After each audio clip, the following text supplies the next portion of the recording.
नमस्कार मित्रों, अभिराम वाणी के मंच पर आपका हार्दिक स्वागत है। मैं हूं आपका मित्र उमेश महादोशी। समकालीन लोककथा स्वर्ण जयंती आयोजन के अंतर्गत आज प्रस्तुत है कार्यक्रम समकालीन लोककथा स्वर्ण जयंती विमर्श।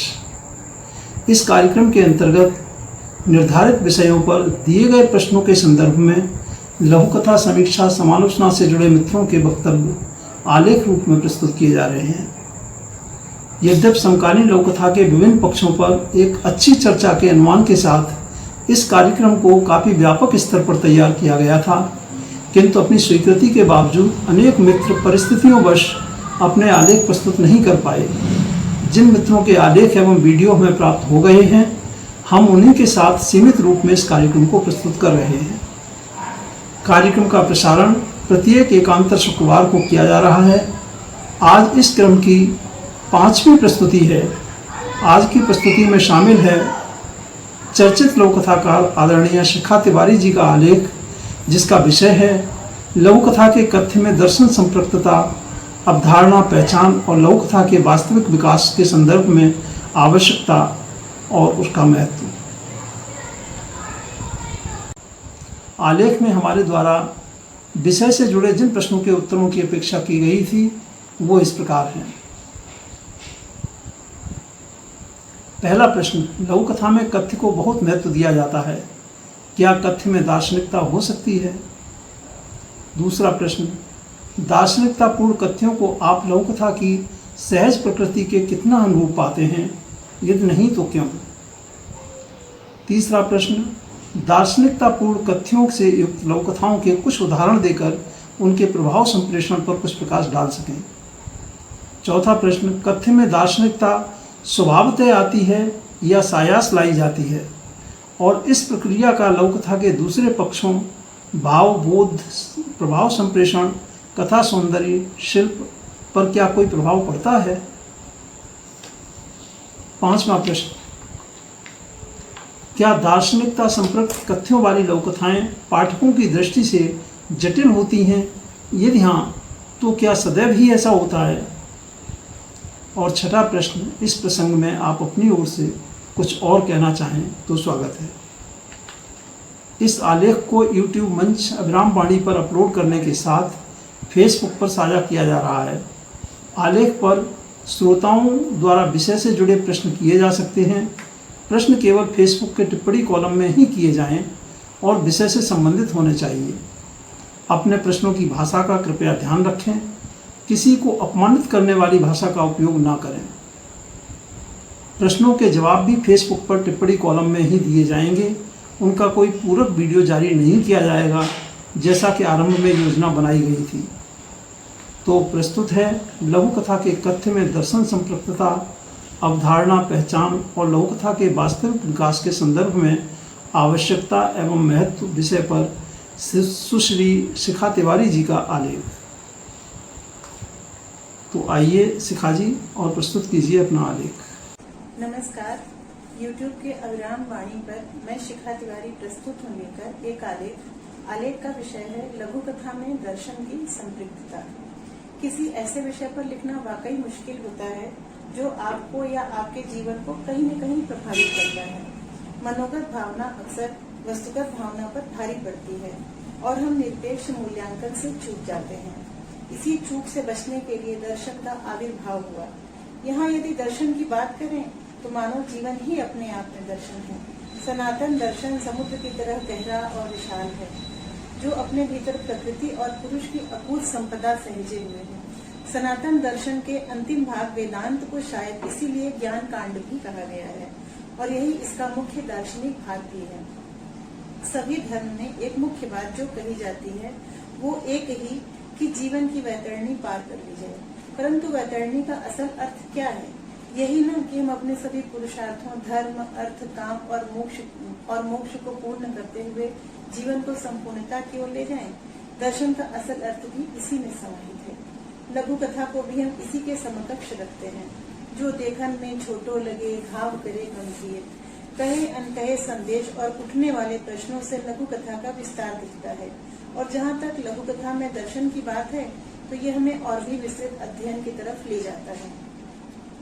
मनुष्य अपनी बौद्धिक क्षमता संपदा को पहचानने और उसे सम्मान देने में कृपण हो जाता है। जिस कथाकार ने दर्शन को सापेक्ष और संक्षिप्त तौर पर लघु कथा में समाहित कर दिया, उसे भी नाम और पहचान मिलने में विलम्ब हो गया। बावजूद इसके मनुष्य का जीवन ही एक दर्शन है और साहित्य की तमाम विधाओं का सार भी लघु कथा में समाहित है। लघु कथा एक नौका में सागर की तरह है, जिसमें सार संक्षेप में सब कुछ कहकर भी शब्दों की मितव्ययिता से क्षण मात्र में बहुत कुछ प्राप्त किया जा सकता है। यहाँ हम खलील जिब्रान की बात कर सकते हैं। इनकी कुछ कथाओं में दर्शन की ऐसी संपृक्तता देखने को मिलती है कि आमतौर पर पाठक वर्ग प्रथम पाठ में चूक जाता है। स्वाभाविक है कि वो कथा के भाव को न समझकर आगे बढ़ जाए या अनर्थक बहस में उलझ जाए। उदाहरण के लिए खलील जिब्रान की एक लघु कथा है खोज, जिसका अनुवाद आदरणीय सुदेश साहनी जी ने किया है। इस जिब्रान की इस कथा के प्रतीक लोग जीवन से आते हैं। विभिन्न देशों का देशाटन उन्हें कम उम्र में ही जीवन यात्रा के दर्शन का अर्थ समझा गया। इस कथा में अद्भुत दर्शन का समावेश है। इसे पढ़ते हुए हम अपने ही आत्म से दो चार होते हैं। आत्मा का स्नान यानी आत्म साक्षात्कार और महासागर रूपी चेतना के मध्य कितने ही आदर्श और भावों की जंजीर है, जो तोड़े से टूटती भी नहीं और लांघने से पार भी नहीं होती। कथा में पात्र को अति आशावादी दर्शाया गया है, जो जीवन के सच को अस्वीकारते हुए खारे समुद्र में चीनी फेंकता है, जबकि यह शाश्वत सत्य है कि समुद्र मीठा नहीं हो सकता, कभी भी मीठा नहीं किया जा सकता और जीवन के सत्य को भी परिवर्तित नहीं किया जा सकता। स्वीकारोक्ति कठिन किंतु आगे बढ़ने का मार्ग है, जिसका वह सामना नहीं कर रहा। सामान्य दृष्टि से देखा जाए तो इस कथा में तथ्य का अभाव है, मगर गहन अध्ययन इस कथा के दर्शन का दर्शन कराता है। एक वैज्ञानिक हुआ करते थे। उनके वर्षों के अध्ययन पर उनके कुत्ते ने लैंप गिरा दिया और उनके अध्ययन का सार, जो कागज के पुलिंदे के रूप में था, वो जलकर राख हो गया। सामान्य मनुष्य होता तो उन्होंने क्रोधवश कुत्ते को हानि पहुंचाई होती, या जैसा कि आजकल फैशन चला है, जीवन में हताश होकर कोई घातक कदम उठा लेते। किंतु विज्ञान के साथ साथ उनका दर्शन भी अपनी पूर्णता में था। दर्शन क्रोध और हताशा को पी जाता है, क्योंकि तब आप ब्रॉड स्पेक्ट्रम में देखते हैं। लघु कथा उस ब्रॉड को नाव में नदी की तरह भर देती है। लघु कथा के स्वस्थ चिंतन पक्ष पर लिखा जाना समय की मांग है। स्वस्थ चिंतन पक्ष कथा के विषय से, तथ्य के विषय से और भाव से ही आता है। दर्शन संपृक्त लघु कथाएं अपने शब्दों से नहीं, अपितु अपने भीतर छुपे भावों, उनके अर्थ से अपना महत्व रखती हैं। आम जनमानस की भाषा न होने के बावजूद ऐसी कथाएं हमारे समाज की आवश्यकता है। ये हमें इंगित करती हैं कि वास्तव में समाज का और सत्ता का सच क्या है। उदाहरण के रूप में जिब्रान की ही एक और कथा रखना चाहूंगी, जिसका शीर्षक है निर्माता। प्रस्तुत कथा में इस कथा को सरलता से समझना हो तो हम महाभारत से बर्बरीक का संदर्भ ले सकते हैं। चूंकि महाभारत अभी ही कोरोना काल में, लॉकडाउन में पुनः प्रचलित हुआ और इसको हम लोगों ने अच्छे से समझा, पढ़ा, जाना, तो इसकी चर्चा भी करना स्वाभाविक होता है। जब युद्ध समाप्ति के बाद पांडव कहते हैं ये हमारी विजय है, तब बर्बरीक हंसता है और कहता है कि तुम सब चाहे जितने भी अनर्गल प्रलाप कर लो, मैंने देखा है पूरे युद्ध क्षेत्र में मात्र सुदर्शन ही चल रहा था, जिसने समुचित न्याय किया। उपरोक्त कथा में भी इसी भाव को दर्शाया गया है कि मैं के शोर में मुख्य कर्ता का लोप हो गया है और नाम और यश मात्र ताकत को सत्ता के बल पर मिल रहा है। वह युवक जो स्वप्नदर्शी था, महत्वाकांक्षी और आदर्शवादी भी, उसने कोशिश की कि सच बाहर आए, किंतु वो स्वयं घोषित पागल था। उसके कहे का कोई मोल नहीं था। वैसे भी मैं के शोर में किसी की आवाज ऊपर नहीं हो पाती, बस सत्ता का आधिपत्य ही दिखाई पड़ता है। इस कथा में कर्ता कोई और है और माध्यम कोई और। दार्शनिक वो युवक है जो अपनी दृष्टि में पुल के निर्माण के श्रमिकों को श्रेय देता है, किंतु आम जनमानस उन गधों की भांति है जो अपनी ही जुगाली और गले में पड़ी डोर से मस्त है। मन की गांठें तभी खुलती हैं जब किसी सत्य का दर्शन होता है। स्वर्गीय सतीश दुबे जी के लघु कथा मर्द में नायक पैर कटने पर अपाहिज तो हो जाता है, फिर भी हंसता है। यहाँ उसकी पीड़ा उसकी उम्मीदों के समक्ष कमतर हो गई है। वो निराशा के बाद जीवन के सत्य का मर्म जान चुका है। सम्यक दर्शन प्राप्त होने पर मनुष्य मोह जाल से छूट जाता है। दुखों पर आशाओं की रोशनी इस कथा का सार है।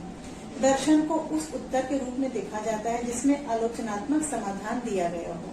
बलराम अग्रवाल की लघु कथा प्रेम गली अति सांकरी इसका उदाहरण है। इस कथा में नायक पत्नी के पूर्व प्रेमी के प्रेम पत्रों को सहेज कर रखा मिलने से आहत है।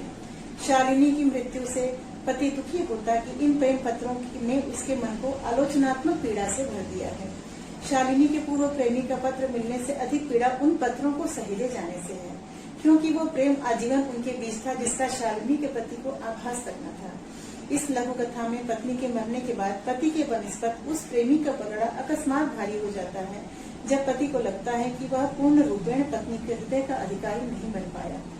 कुछ तो खलिश रह गई जो पत्नी ने इन पत्रों को आज तक संभाल कर रखा है। एक गहरी टीस ही इस लघु कथा का दर्शन है। दर्शन का उद्देश्य ज्ञान है और उस अलौकिक प्रेम को पा लेने से बड़ा कोई ज्ञान नहीं। डॉक्टर सतीश दुबे की कथा मोक्ष श्लोक इस बात का जीवंत उदाहरण है। पति पत्नी ने प्रेम के जिस चरण को जी लिया है वो किसी भी गीता ज्ञान से ऊपर है। यहाँ प्रेम पार्थिव और अपार्थिव को मुक्त करने में सक्षम है। जिस प्रकार मोक्ष के लिए सभी इच्छाओं का तिरोहित होना आवश्यक होता है, उसी प्रकार इस लघु कथा की नायिका के अनुसार प्रेम में पगी आत्मा पुनर्जन्म के लिए बाध्य नहीं है। दर्शन के एक भाव आदर्श पालन को हम डॉक्टर सतीश दुबे की कथा आंगन का दरख्त से भी समझ सकते हैं। इंटरनेट की आभासी दुनिया के अनुभव हमें ये एहसास करा चुके हैं कि पारिवारिक संस्कारों और आदर्शों का पालन हमें सही मार्ग चुनने में सहायक है। आदर्शों का पालन ही हमें सही मार्ग चुनने में सहायक है। वास्तविकता की जमीन कहीं अधिक सुखकर है बनिस्बत नेट पर या फोन पर बात करके रिश्ते बनाने से। आजकल जितने छल नेट पर हुई दोस्ती में हो रहे हैं वो पर्याप्त है ये समझाने में कि हमारा युवा ऐसे रिश्तों से किनारा कर ले और परिवार के अनुभवों और संरक्षण में भावी जीवन को सुखद बनाए। अन्यथा आभासी रिश्तों के कसैलेपन का स्वाद कभी भी मन से नहीं जाता। दर्शन का एक भाग है मौन रहकर अंतर प्रवेश और आत्म संवाद का। इसके उदाहरण स्वरूप हम भगीरथ परिहार की कथा तिरचट्टे ले सकते हैं। ध्यान और एकांत में हुई अंतर यात्रा मैं से मुक्त करता है। जैसा कि इस कथा में नायक को स्वयं की भूख और सुख सुखद नहीं लगती। तिरचट्टों का उत्तम प्रतीक लेकर समाज को एहसास कराने की चेष्टा है कि वो करे जिसमें सबका हित हो। अपने सुख से तिरचट्टों के हर तरफ होने की गिनगिनाहट का आभास होने लगना ही मनुष्य के सोच की ऊंची गहराई है। कीलदार कूटों यानी सत्ता के दमन से समाज को मुक्त कराने का संदेश है। मनुष्य मात्र अपने स्तर पर ही जुट जाए, उसका एकजुटता का भगीरथ प्रयास आत्म सुख से ऊपर हो जाएगा। सुकेश साहनी जी की कथा चिड़िया में चिड़िया को जीवन का प्रतीक दर्शाकर दर्शन के वैशिष्ट्य की बात कही गई है। नायक चिड़िया को शारीरिक थकान देता है, किंतु वो उल्लसित नहीं, कातर है। उसे प्राणों का संकट दिख पड़ता है। ऐसे में दिया जाने वाला दाना पानी वैसा ही आभास देता है जैसा परेशानियों से घिरे व्यक्ति को आरामदायक बिस्तर या सांत्वना के शब्द। ऐसे समय में नींद, भूख या फिर सुखकर भोजन बिल्कुल नहीं सुहाता है। इस कथा के अंत में दिया गया सुखद संदेश अंधेरे में रोशनी की किरण की भांति है, जो नायक को उस चिड़िया के रूप में आभास होता है, अर्थात निराशा को छोड़ना ही होगा। आत्महंता होना कतई समाधान नहीं है। कबीर की एक पंक्ति है, हम न मरे मरी है संसारा, ठीक वैसे ही है जैसे हमने अपने माता पिता के साथ जो किया वो सही है और हम कभी वृद्ध नहीं होंगे या हमारी संतान हमें पलकों पर रखेंगी। किंतु सत्य और संस्कार ये ऐसे भाव हैं जिन्हें जीवित रखने के लिए तब तो करना ही होगा। वृद्ध होना जीवन की स्वाभाविक अवस्था है। आदिम सोच है कि ये अवस्था जीवन की सबसे हीन और उबाऊ अवस्था है या कि मृत्यु तुल्य है। इससे उचित कि वृद्ध के प्राण जल्दी निकल जाएं और हम वापस अपने जीवन की उड़ान भरें। किंतु यही वे भूल कर देते हैं कि आखिर ये उड़ान उन्हें उसी ओर लेकर जाएगी जिस ओर से वो मुंह मोड़ रहे हैं। क्या ही उपहास है ये जीवन का। दिन प्रतिदिन वहीं जाते हुए भी आंखें मूंदे ही रह जाते हैं। इसी संदर्भ में हम एक लघु कथा छिन्न मस्ता डॉक्टर संध्या तिवारी की ले सकते हैं।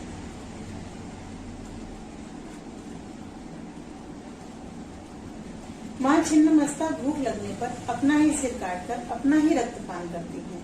यही भाव इस कथा में है। सांसारिक भूख से एक मातृत्व भी बच नहीं सका। कहते हैं कि मनुष्य अपनी पूरी शक्ति लगाकर अपना अभीष्ट प्राप्त करना चाहे तो वो उसे अवश्य मिलता है और माँ की शक्ति का तो कोई माप ही नहीं है। किंतु कितना सांसारिक दबाव वो माँ अपनी संतान को कभी नहीं मारती। किंतु मेरे भी एक पुत्र हो की चाह ही एक माँ को छिन्न मस्ता बनने पर विवश करती है। कथा का विषय, वस्तु, कथ्य, शब्द, चयन सब पर कथा का कथ्य उभर कर आता है। कथा दर्शन संपृक्त होने के बावजूद आम जनमानस को अपनी सी लगती है। कहते हैं जाके पाँव न फटे विवाई, ते का जाने पीर पराई। किंतु इस कथा के मर्म से मात्र स्त्री समाज ही नहीं, पूरा समाज ही विचलित है। दार्शनिकता पूर्ण कथ्य से युक्त लघु कथा के उदाहरण के रूप में चंद्रेश शतलानी की लघु कथा सोई हुई सृष्टि को ले सकते हैं।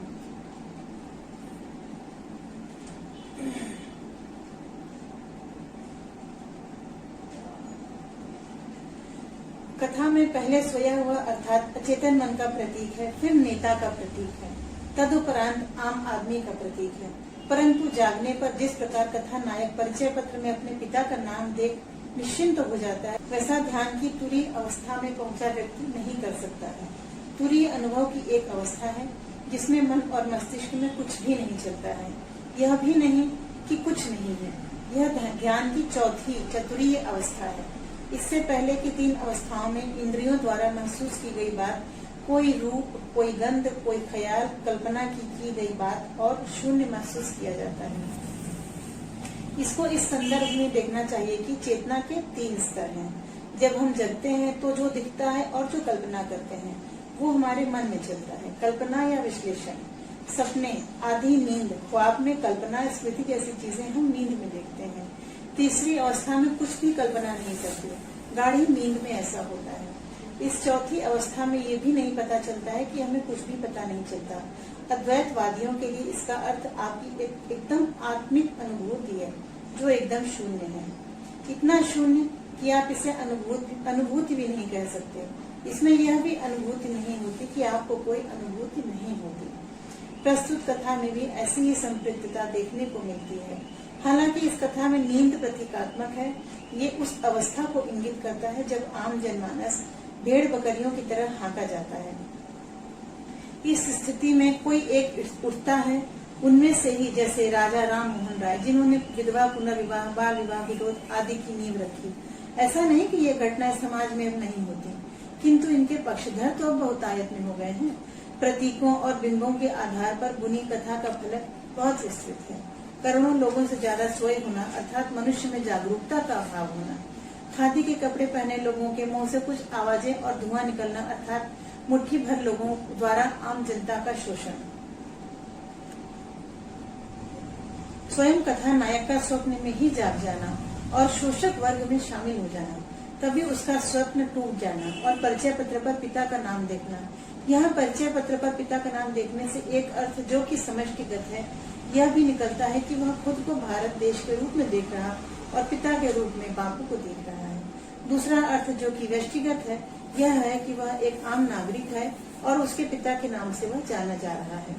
ध्यान करने के लिए साधक अनाहत नाद की तरफ मुड़ता है, वॉइस ऑफ साइलेंस अर्थात अंतरिक्ष की आवाज। इस मार्ग पर अंतरिक्ष हमें हमारे शब्द ही लौटाता है। हम अपनी खुशी की तो प्रार्थना करते हैं, परंतु दूसरों के दुख की भी हार्दिक इच्छा रखते हैं जो अनवरत चलती रहती है। नकारात्मक इच्छाओं का आधिक्य और पुनरावृत्ति होने पर हमें वो सामूहिक तौर पर वापस मिलता है, क्योंकि अंतरिक्ष सर्वव्यापी है, उसके लिए जाति और धन का भेद नहीं है। उदाहरण के रूप में चंद्रेश शतलानी की कथा इंसान जिंदा है। इस कथा में मनुष्य के बटे और नकारात्मक होने का जितना जीवंत वर्णन है, उतना ही एक होने का मार्ग भी है, बशर्ते वो मार्ग सही हो और मंजिल तक पहुँचाए। उपरोक्त कथाएं जीवन दर्शन की उदाहरण स्वरूप कथाएं हैं। जगत के विषय में सामान्य दृष्टिकोण का विस्तार, सामान्य आधारों व नियमन तथा यथार्थ के विषय में चिंतन करते करते जिस अलौकिक निष्कर्ष पर पहुंचा जाए या पहुंचा जा सका, उसी दर्शन को इंगित करती हुई लघु कथाएं जीवन दर्शन का घूंघट पट पलटती नजर आती हैं। उपरोक्त लघु कथाओं में दर्शन का आधारभूत प्रश्न, स्वत्व के साथ चिंतन और भूत द्रव्य के साथ चेतना के संबंध का आधार पिरोया गया है। मित्रों, ये था आदरणीय शिखा तिवारी जी का आलेख। लघु कथा के कथ्य में दर्शन संपृक्तता, अवधारणा, पहचान और लघु कथा के वास्तविक विकास के संदर्भ में आवश्यकता और उसका महत्व। इस आलेख और उससे जुड़े विषय पर आपके मन में कोई प्रश्न उठता है तो आप पूछ सकते हैं। उन्हें दोहराना चाहूँगा, अपना प्रश्न इस आलेख की फेसबुक पोस्ट पर टिप्पणी कॉलम में ही पूछें। इस योजना का अगला आलेख एकांतर शुक्रवार को प्रस्तुत किया जाएगा। अगली प्रस्तुति में आपसे रूबरू होंगी लघु कथाकार सुश्री चेतना उपाध्याय जी।